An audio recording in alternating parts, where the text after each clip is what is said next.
In this tutorial, I'm gonna show you how to copy layers from one document to another document. So it's super simple, guys. So now I'm not gonna waste any second, and I'm gonna show you exactly what you have to do.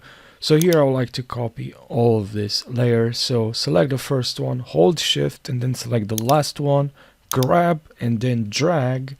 You should see this invisible transparent layers, all the layers that you copied, and now move to the next layer, next document that you would like to move to. And then I just because now I'm holding this, so if I leave it, it just says the document has a different depth than the source document. I'm gonna show you that what that means, and then yes. And now I have all the document, all the layers copied to the other document here.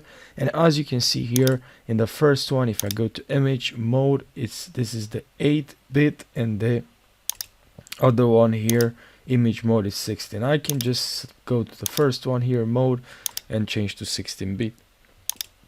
You shouldn't worry for this one. Everything will work just fine. So that's how you copy document layers from one document to another document. It's super simple and fast. Make sure you subscribe for more Photoshop tutorials. Thank you so much for watching, and I'll see you in the next video. Take care.